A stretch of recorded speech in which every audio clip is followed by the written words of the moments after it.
जय गुरुदेव। दोस्तों, गुरुदेव कहा करते थे कि भक्तों के जीवन में जब भगवान आते हैं तो क्या होता है, किस प्रकार से भगवान भक्तों के जीवन में आते हैं, इन सारी चीज़ों पर परम पूज्य गुरुदेव कई बार चर्चा किया करते थे और बड़े ही सहज भाव से यह बताते थे कि किस प्रकार से भक्त भगवान के प्रति और भगवान भक्त के प्रति एक दूसरे के पूरक की तरह, पति और पत्नी की तरह कार्य करते हैं। मित्रों, भक्त और भगवान की अनेक कहानियां हैं। उनमें से एक कहानी बेवल बाई की आती है। बेवल बाई के बारे में बताया जाता है कि एक बड़े ही धर्मात्मा राजा के नगर में बेवल बाई निवास किया करती थी। उसका नियम था कि रोज एक साधु को भोजन किए बिना, कराए बिना वह भोजन नहीं करती थी। और उस राजा का भी नियम था, कोई भी साधु संत सन्यासी आता था तो उसको पूरे आदर सत्कार के साथ अपने महल में निवास देता था और उसके आदर सत्कार के बाद उसको वहाँ से विदाई देता था। मित्रों, भगवान बिना कष्टों के, या यूँ कहें कि बिना कठिनाई के भक्तों के जीवन में नहीं आते। भक्त और भगवान का बड़ा ही निराला किस्सा है। या तो भक्त अपने आप अपने को प्रभु के चरणों में रख देता है, या फिर भगवान उसकी परख करते हैं। मित्रों, जब एक छोटी सी मिट्टी का बर्तन हम खरीदने जाते हैं बाज़ार में, तो चाहे वह 50 रुपये कीमत का हो, लेकिन फिर भी हम उसे बजा बजा करके देखते हैं और जब हमें सही लगता है तो उस घड़े की कीमत देकर हम उसे खरीद कर अपने घर लाते हैं और उसमें ठंडे जल को ग्रहण करते हैं। मित्रों, जो प्रक्रिया हम उस घड़े के साथ में करते हैं, वही प्रक्रिया ईश्वर हमारे साथ यानी कि भक्तों के साथ में करता है। भक्तों को बिना परखे, बिना जांचे वे अपने अनुयायियों में, अपनी टीम में सम्मिलित नहीं करता है। भक्तों की यूँ कहें या कि बिना कष्ट दिए वह उन्हें अपनाता नहीं है। दो प्रकार के भक्त हैं। एक अपने आप को,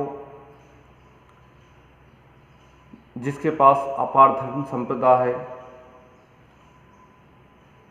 फिर भी उसको अपना ना समझकर प्रभु का समझे और उस पर अपना हक ना समझकर लोगों का हक समझे। और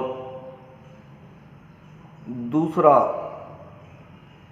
जो भक्त है वह उसको ईश्वर अपनी ओर खींचने के लिए उसका सब कुछ छीन लेते हैं, परखते हैं।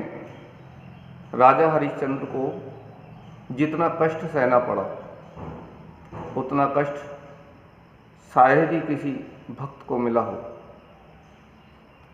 पूरा राजपाट, पत्नी, बच्चे सब बिक गए, लेकिन राजा हरिश्चंद्र का सत्य पर चलना अडिग रहा।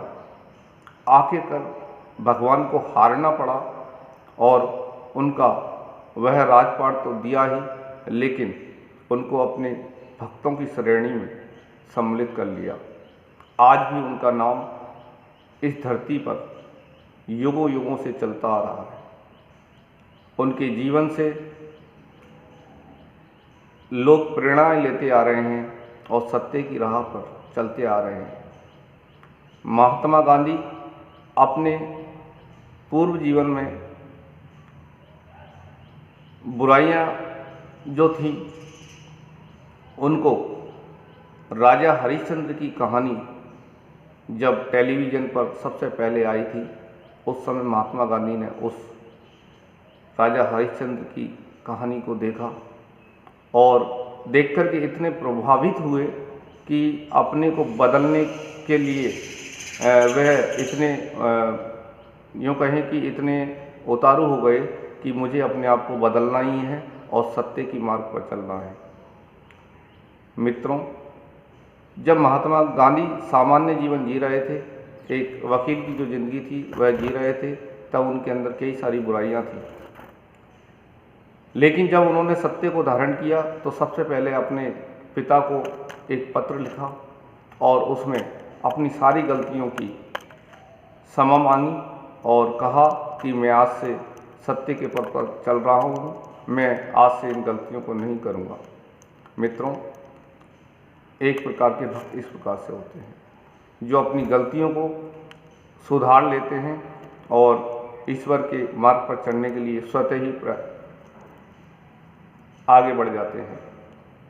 एक किस्सा आपने महात्मा बुद्ध का सुना है। महात्मा बुद्ध जब बचपन में छोटे बच्चे थे तो राजकुमार थे। राजपाट इतना बड़ा था कि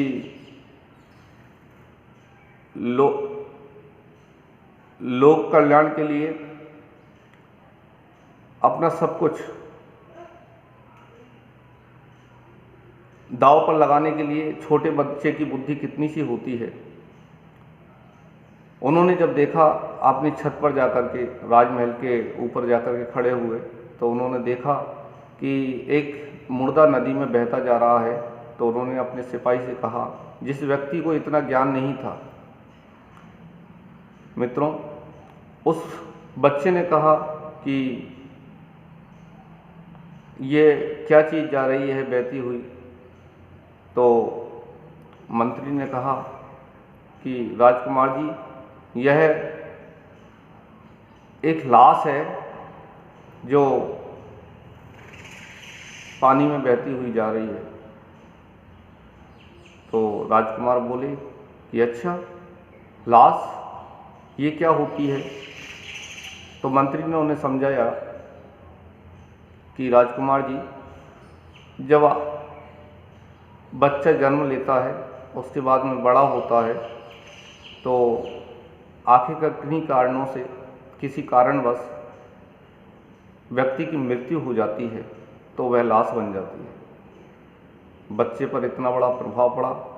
उसने कहा कि आदमी जन्म लेता है और मर भी जाता है। तो मंत्री बोले कि हाँ, यह प्रकृति का नियम है, जिसने जन्म लिया है उसका मरण निश्चित है। तब उन्होंने देखा दूसरी तरफ एक बलिष्ठ युवा अपने मार्ग पर खुशी खुशी जा रहा था। उन्होंने देखकर कहा कि मंत्री जी, ये कौन है। तो उन्होंने बताया कि जब बच्चा आप जैसा था, ये बड़ा हुआ और अपने आप को इसने साध लिया, बलिष्ठ बनाया, तो यह बलवान साधक युवा के रूप में नज़र आ रहा है। दूसरी साइड उन्होंने देखा एक वृद्ध महिला लाठी टेके झुके झुके चल रही थी। बालक से रहा न गया, बालक चंचल बुद्धि। बालक ने कहा कि मंत्री जी, ये बताइए, ये कौन है।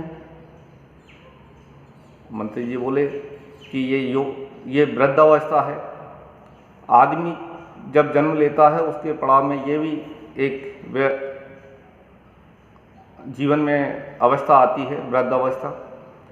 तो बच्चा इतना प्रभावित हुआ।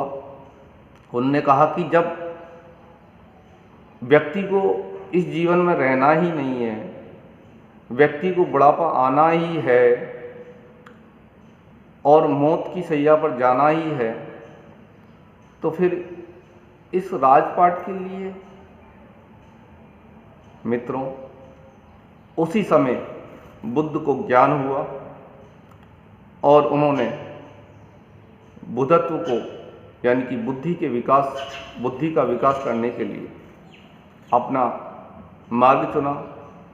उन्होंने सारे सुखों का, सारे राजसी जो सुख थे उनको त्याग करके जंगल की ओर प्रस्थान किया ईश्वर प्राप्ति के लिए।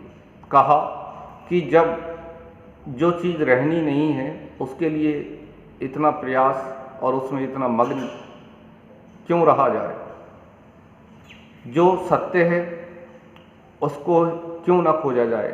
मित्रों, उस बुद्ध ने अपना सारा राजपाट स्वतः ही ईश्वर के चरणों में समर्पित कर दिया। जैसे राजा हरिश्चंद्र ने अपने राजपाट को, पत्नी को, बच्चे को ईश्वर के चरणों में समर्पित किया। मित्रों, भगवान का काम, परम पूज्य गुरुदेव कहते हैं, भगवान का काम घाटे का काम नहीं है। जिसने भी स्वतः अपने को ईश्वर को समर्पित किया है वह कभी घाटे में नहीं रहा। उसकी तेजस्विता और प्रखरता इतनी तेज हुई कि जितनी समर्पण करने वाले व्यक्ति में जितनी प्रतिभा नहीं आती, उतनी प्रतिभा उस व्यक्ति के अंदर आने लगती है और वह धीरे धीरे ईश्वर का प्रारूप के रूप में नजर आने लगता है। मित्रों, आदमी जीवित रहता है तो उसकी गिनती उसमें नहीं होती है और मरने के बाद उस अच्छे व्यक्ति की गणना उस भगवान के रूप में होने लगती है। हर समय की यही कहानी है जो मैं आपको शुरू में बेवल बाई की कहानी सुना रहा था। धर्मात्मा राजा के नगर में रहा करती थी। एक दिन राजा के यहाँ एक घटना घटी। एक साधु के वेश में एक डाकू उनके घर आ गया, क्योंकि उसको मालूम था कि राजा साधुओं का सत्कार किया करता है, उन्हें अपने महल में रखता है।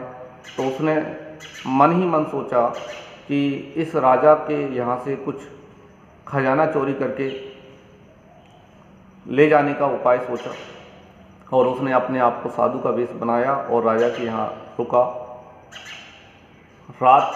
दिन में सारी प्रक्रियाएं उसने देख ली, खजाना कहाँ है, कैसे ले जाना है, सारी चीज़ उसने देख करके तय किया कि रात को खजाना लेकर के भाग निकलेंगे। मित्रों, जैसी सोच वैसा ही किया। खजाना जितना समेट सकता था समेटा और वहाँ से भाग निकला। सुबह जब पता चला तो मंत्रियों के द्वारा राजा ने कहा कि उस साधु को जितना हो सके ढूंढने की कोशिश करो और उसका पता लगाओ कि वो कौन था। तो पता लगा कि वह साधु नहीं, साधु के वेश में लुटेरा था। उसी समय से राजा के मन से साधुओं की जो सेवा थी उस बदलाव लिया। उसने कहा कि आज से मैं अपने राजमहल तो क्या, अपने राज्य में ही साधुओं का आना बंद कर देता हूँ। मित्रों, प्रभाव उस पर नहीं, प्रभाव बेवल बाई पर पड़ा। 1-2 दिन तक जब सन्यासी नहीं आए, वह भूखी रहने लगी और मन ही मन रोने लगी, कहने लगी कि हे ईश्वर, आप मेरी किस प्रकार की परीक्षा ले रहे हैं। मैं चाहे भूखी मर जाऊंगी लेकिन साधु के बिना भोजन नहीं करूंगी। मित्रों, भक्तों की भगवान सुनते हैं। उन्होंने अपनों को साधु का वेश बनाया और बेवल बाई के कक्ष के बाहर आकर अलख निरंजन कह करके पुकारा तो माई बेवल बाई खुश हुई। उन्होंने खुशी खुशी भोजन बना करके उन्हें खिलाया और थोड़ी देर बाद पता चला मंत्रियों के द्वारा राजा को कि जो बेवल बाई है उसके यहाँ पर एक साधु उसके घर में गया है और किसी के द्वारा मालूम चला। राजा ने कहा कि उस बेवल बाई को पूछो कि वह साधु कहाँ है। तो बेवल बाई से पूछा गया साधु का बारे में, तो बेवल बाई बोली कि साधु यहाँ पर भोजन कर रहा था, पता नहीं कहाँ चला गया। तो राजा को बड़ा क्रोध आया, कहा कि बेवल बाई झूठ बोल रही है और इसके इसने जो पाप किया है हमसे झूठ बोलने का, इसको सज़ा दी जाएगी। और सज़ा के रूप में उसके दोनों हाथ काट दिए गए मित्रों, और उसको देश निकाला दे दिया गया। बेवल बाई अपने जो 5 साल के बच्चे के साथ में चल पड़ी और रोते रोते कहने लगी कि हे प्रभु, आपने जो किया सब सही किया, आपने हम पर पता नहीं क्यों ऐसी कृपा बरसाई। ये कहते हुए वह जंगल की ओर अपने 5 साल के बच्चे के साथ प्रस्थान कर गई। मित्रों, वहाँ भी एक घटना घटी। जब बेवल बाई को प्यास लगी तो उन्होंने अपने बेटे से कहा कि बेटा प्यास लगी है, पानी पिला दो। तो 5 साल का बच्चा पानी लेने के लिए जैसे झुका, उसका पैर फिसला और बहती नदी में बह निकला। तभी बेवल बाई की करुणा भरी पुकार निकली, कहा कि प्रभु, ये कैसी माया है आपकी, राजपाट तो छीना ही, हाथ भी छीने और सहारा भी छीन लिया। हे प्रभु, मेरी मदद करो, मेरी मदद करो। करुणा भरी पुकार सुनकर भक्त वत्सल भगवान दौड़े चले आए और उन्होंने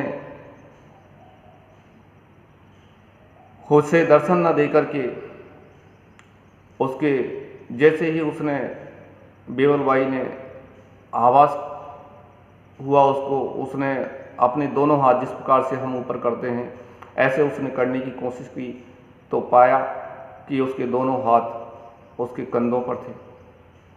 मित्रों, उसकी आंखों में आंसू थे और दौड़ पड़ी अपने पुत्र को बचाने के लिए। देखा वह एक पेड़ के जड़ पकड़ के लटका हुआ है और उसको ऊपर लिया और फिर अपने जो काम है उसमें लग गई। उस राजा के मंत्रियों का आना उधर हुआ जिसने उसके हाथ काटे थे और उसने देखा कि बेवल बाई ये तो वही है जिसने मैंने इसके हाथ काटे थे, राजा ने मेरे से कटवाए थे। तो देखा तो अपने आप को रोक नहीं पाया, बेवल बाई के पास आया, आकर के पूछा कि अम्मा, आपके दोनों हाथ मैंने ही अपने हाथों से काटे थे, राजा ने उस समय कटवाए थे, आपके दोनों हाथ किस प्रकार से आए। तो उसने सारी घटना सुनाई। सारी घटना सुनने के बाद मंत्री राजा के पास गया दौड़ा दौड़ा और राजा को सारी बात बताई। राजा को जब यह बात पता लगी तो अपने आप को रोक ना पाया और बेवल बाई के लिए नंगे पांव ही उसको लेने के लिए दौड़ पड़ा। मित्रों, उसने बेवल बाई को अपनी बहन बना करके और उसके जो बेटे को उसका खुद का राजपाट दिया और दोनों ही भक्त अपने भगवान की जो भक्त हैं, भगवान की जो भक्त हैं उनकी सेवा में दोनों मग्न हुए। मित्रों, इन कथाओं के माध्यम से हमें यह पता चलता है कि भक्त और भगवान का रिश्ता वर्षों वर्षों से युग युगों से चला आ रहा है और जो जितना अपने आप को साध पाता है, जो अपने आप को जितना समर्पण भगवान को दे पाता है और उसके एवज में भगवान उसको 2 गुना क्या 4 गुना क्या उसके अनंत गुना उसको देने का अनंत गुना उसे दे देता है। ऐसी कई सारी किस्से हैं, कई सारी कहानियां हैं और जिसने भी अपने आप को भगवान को समर्पित किया है वह भगवान उसको भगवान को दिए बिना भक्त रहता नहीं है। और भक्त को भी भगवान दिए बिना रहता नहीं है। मित्रों, यह कहानी के माध्यम से मैं आपको जो समझाना चाह रहा था वह मैं उम्मीद करता हूं कि आपको समझ में आया होगा। और मैं इन्हीं अपनी जो बेवलबाई की कहानी, महात्मा बुद्ध की, और जो आपको मैंने महात्मा गांधी की जो कहानी सुनाई है, उन्हीं के माध्यम से मैं आपके रंग को, आपके प्रखरता को, आपकी तेजस्विता को निखारना चाहता हूँ। इन्हीं बातों के साथ मैं अपनी वाणी को विराम देता हूँ। जय गुरुदेव, जय गायत्री माँ।